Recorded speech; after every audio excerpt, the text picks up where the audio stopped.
Well, thank you very much, and welcome once again to Where Are They Now? And as we have been previewing for the last couple of hours, a guy you heard in the Open, so you'll certainly know the voice. And if you're a baseball fan of Oklahoma State, you know the name, Gary Ward, who knows a little bit about postseason baseball. That's kind of one of the reasons I wanted to have you on. But, hey, first of all, how you doing? And second of all, what was your reaction when you watched the I'll call it the celebration the other night of Old Braid Stadium? It's you really have mixed emotions when you leave Reynolds. I guess I think we should have a day, Tom, where you and I and others that spent 2 decades walking the halls of Old Reynolds, we should build some sort of container and take you and I as the leaders for a number of other coaches, maybe get TH or Dave Holliday or Jim Swanky. We should go over to Reynolds Stadium today while it's still there and occupy it for a couple of hours and collect all the ghosts that are still in that building before they destroy it. I'm really worried about where my ghosts are going to go when they blow up Reynolds Stadium and make it a parking garage. So if we could do that and get those transferred over to Old Braid, I think it would change the moxie, the mojo, and the luck. Don't you think? If there's anything missing right now, it's probably we haven't been able to transition the Reynolds Stadium ghost over to Old Braid. And we get that done, then I think we can see an uptick in our ability to perform. I would hope that we would do it better than, and I hope you know what I'm about to say, because it was a basketball game when I think Terry Don Phillips came up with the idea of some dry ice, and he was going to bring the IBA spirit to the new Gallagher IBA Arena at halftime against Oklahoma. It was kind of a awkward moment, to say the least. And then we went on and lost the damn game. So hopefully that wouldn't be the case. But I'm all with you. I mean, no, we don't. I don't need to make it. This is personal. Yeah. This is just for you and me, and Burbank and Glen Edwards and Ancavilla and Ventura to make the transition as living entities that are those of us that are still alive, and we can take all those that have passed memories of Reynolds and as fans and former players and kind of take a slow walk over, maybe have a beer on the way or something. I'm all for that.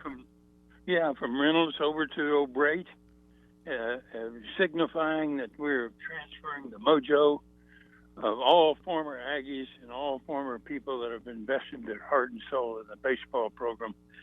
And we're now transitioning it over into Aggie Alley or something of that nature. Have Trent Moore and guys like that involved, I think.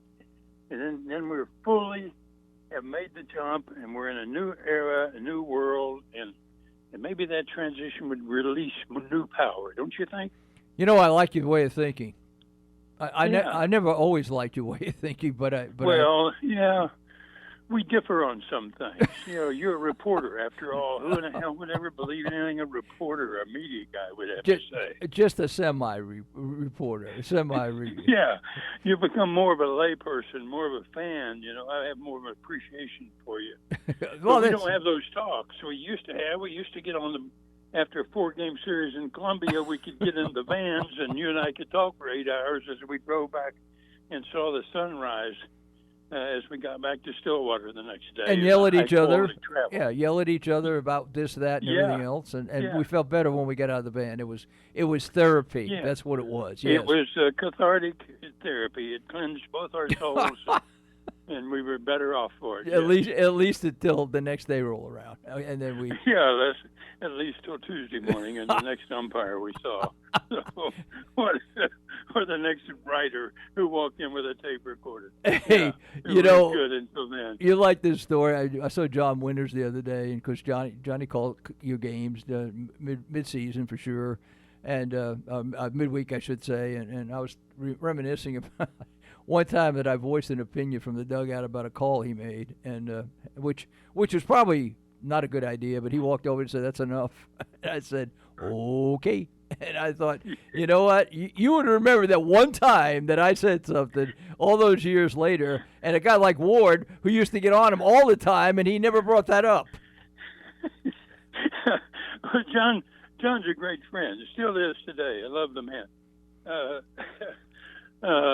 But he was of average capability as a home plate umpire. Let's put it in those terms. So I had to help him a lot. I had to give him yes, you did throughout the game. And when he learned to tolerate my voice, constantly monitoring his calls, and he accepted that as a realistic approach to really how to get through the game with me, then we really got along great. Yeah, he's a good man. I think all I said was that was on you, John, and he didn't like that one. He didn't like that one. But, well, you got the one voice you have to tolerate, and you really don't want to hear anybody else's voice over in your dugout. So tell your assistant coaches, as John would say, I'll listen to you, Skip, but the rest of those people better shut up. And he kind of told me that in no uncertain terms. That's correct.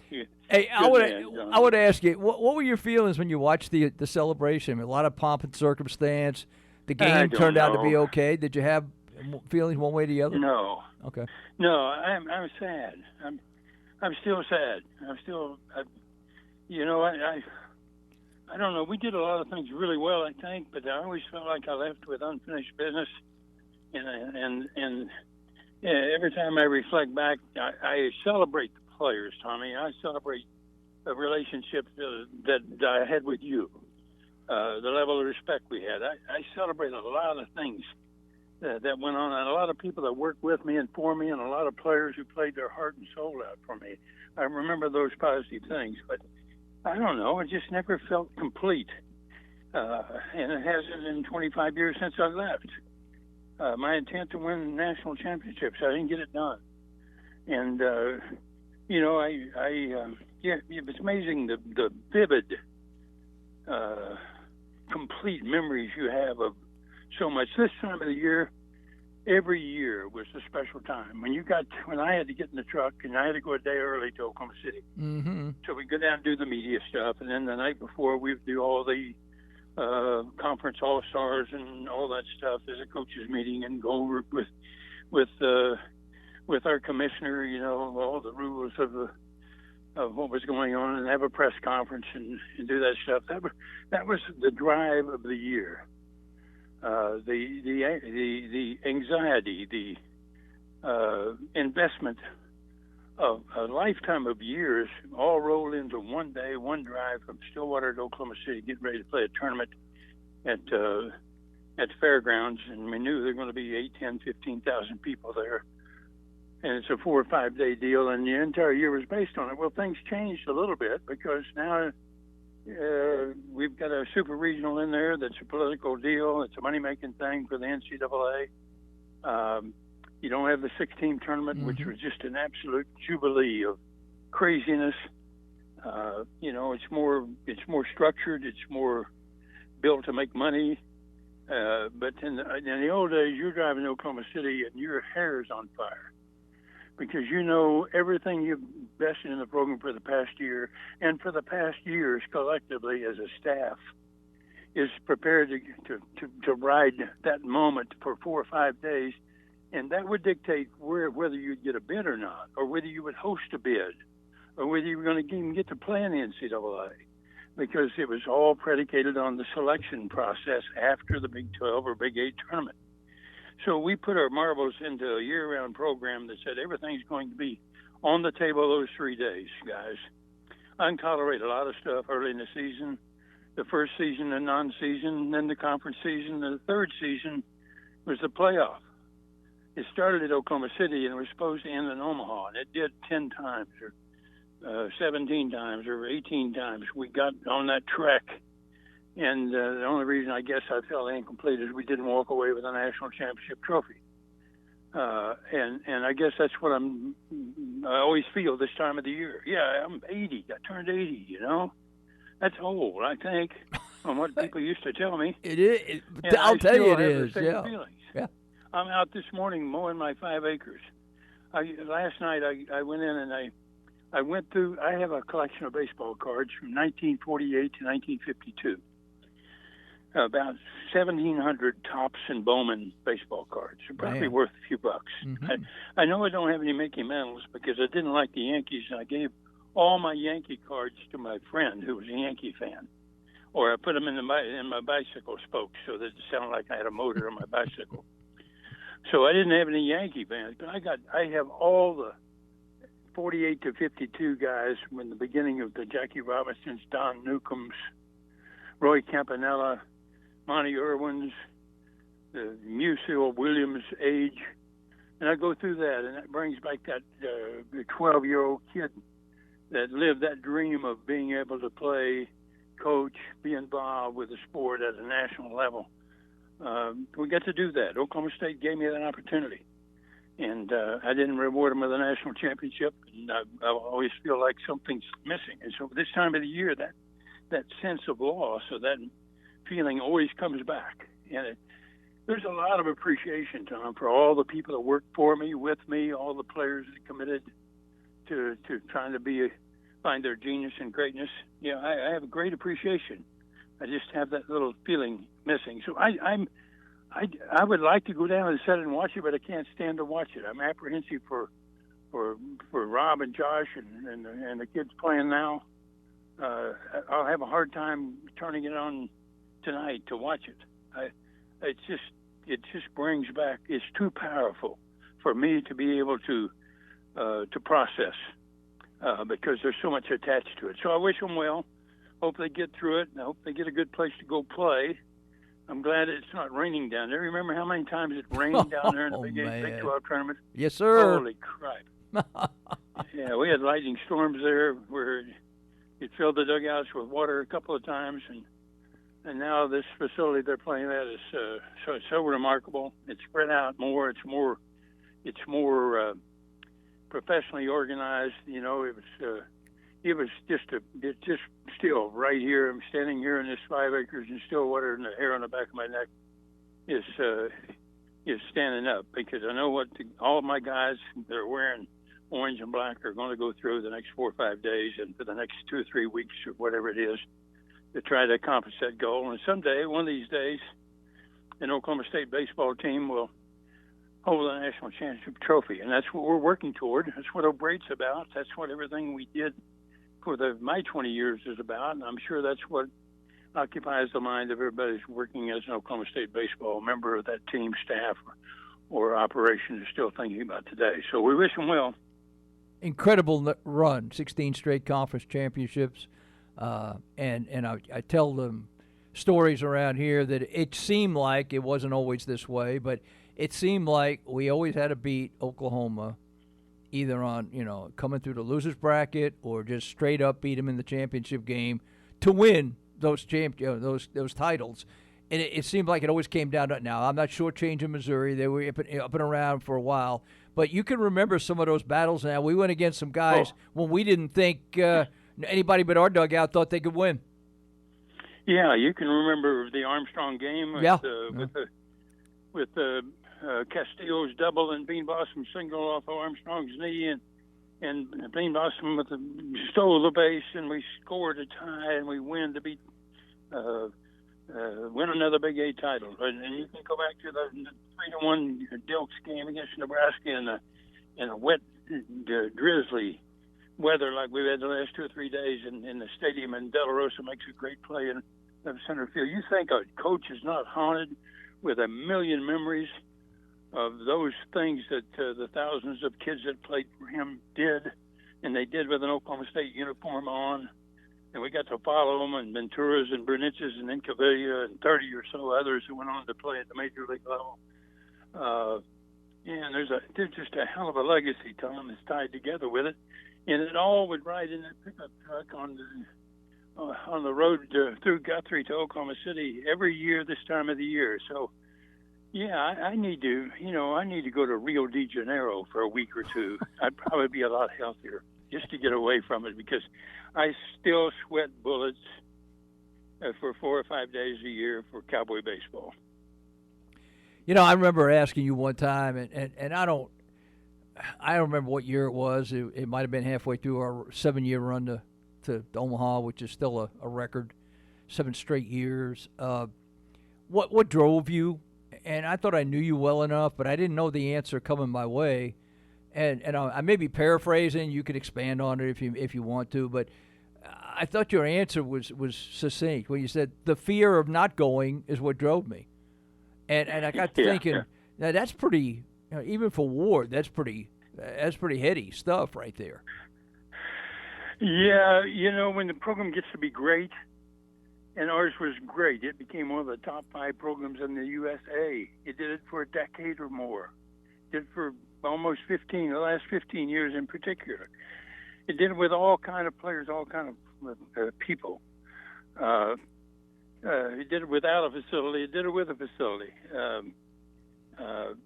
Just a great sense of appreciation, a humility that goes with that kind of thing. But when you're there, you start a year.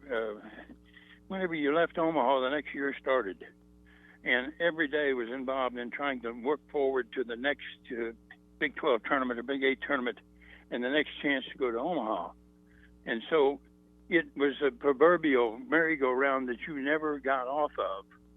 And this recycled itself every year with the same kind of crazy, fanatical effort that the Holidays and Swankies and John Duvall and Johnny Osborne and so many coaches, Wade Roberts, and so many assistants and kids worked with us. We only had a 3-man staff. Mm-hmm.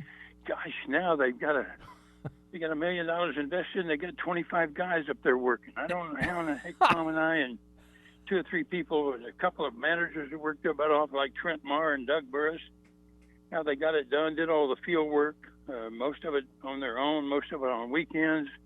We cleaned the dadgum football stadium to raise $20,000 a year to be able to get our ball club on the road and take it out and make it a national deal. Well, it's a national brand. And when I talked to you when Eddie Sutton came here, I said, well, Sutton will be the return of OSU basketball as a brand again, and it hasn't been for a long, long, long time.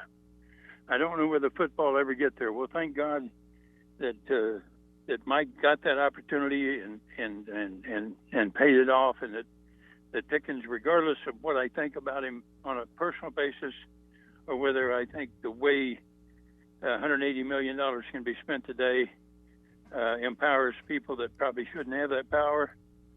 The fact is, we're a national brand. When I see OSU, we're a national brand. We're in a conference that says we're a national brand. And so we're still sitting there. We've been doing it since 1981. This is 40 years of, I think, our success at Oklahoma State as a coach and what we represented, what we helped build, what OSU allowed us to build, gave us the credibility and the opportunity to build the private sector. So many people, and Tom Mason, Ike Glass, and Carl Harris, and so many people that walked with us through the water snakes and alligators and got us through the swamp to the point to where it's something so special that we have. And so O'Brate carries that responsibility, Tom. I'm not celebrating the stadium. I'm celebrating the fact that they are a continuum. They have become the carekeeper for everything that happened in Reynolds, right? They carry Tom Dirato.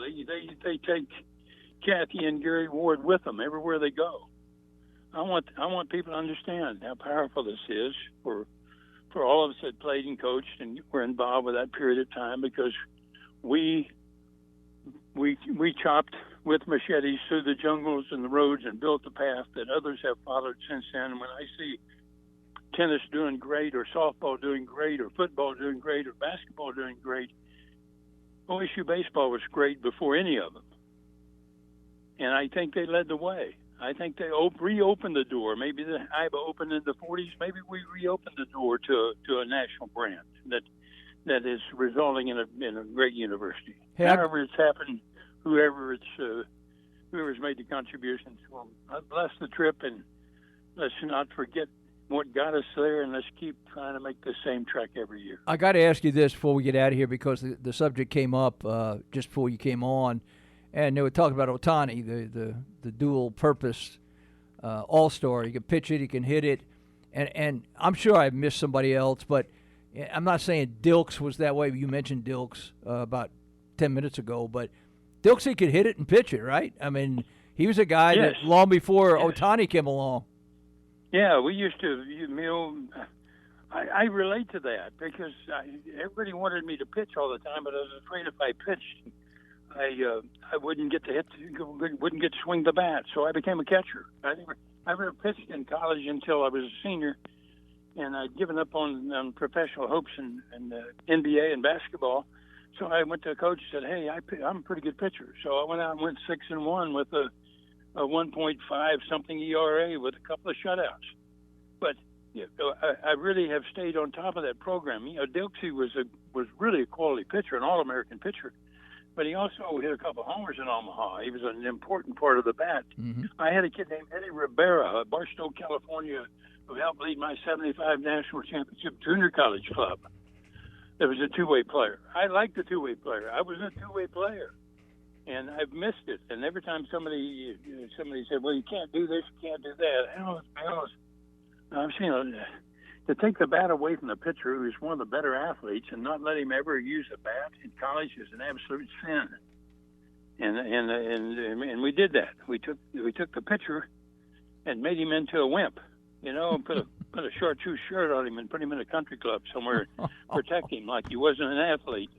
Made a golfer out of him, right? What drives me crazy is when there's a pop-up hit to the mound, we got to look around and have first baseman or third baseman come, and goodness knows we can't let the pitcher catch it because he's probably never caught one in his life, right? Yeah, I'm going. Yeah, the best athlete on the field should be the pitcher. He shouldn't be some guy, with an air conditioner blowing out of his shirt pocket. This is an ugly man's game. If you can pitch, you can sing the national anthem a cappella nude on Main Street. That was my description to kids. That was an image right there. Now, I said pitching's hard. It's the hardest position in all of sports. You got the ball on defense. You got it in your hand. You are the center of who we are. There is no momentum, no identity without you. So just walk out and get nude on the mound and sing the national anthem a cappella and laugh about it. Then I got the kind of attitude and personality I need that can win a championship. I don't want to see a body that's got a question mark on it that he could play or he's a non-athlete. Come on. So I love Dilks. Yeah, I love Dilks and Rivera. I'm glad we never had to see that image with you. I mean, well, it's people can handle this, can't they? It's just an analogy. Yeah, it's an analogy with a capital A. That is for sure. Hey, as usual, you're always full of analogies. That's why we have you on. We could go on forever, as we usually do and could, but we do have to cut it short. So, you have any parting words before we decide to put it in the can here? Well, I really hadn't looked at my cards in a long time. 48 through 52 tops and Bowmans. I got about 1,700 of them. I was like a little kid, 12 years old, looking through all my cards. I think I'm going to give them to my grandsons and let them sell them. I saw one the other day. I think one of them, if it was in mint condition, is worth about $200,000. Wow. Willie Mays, I don't think they're in mint condition. They got tobacco juice and calendar on them, probably from where I came from. But I'm going to get those suckers out there and put them on the market. Tommy, give me something to do. Hey, love you, brother. Hey, I appreciate you being with. Thanks for the time. That is my man, Gary Ward.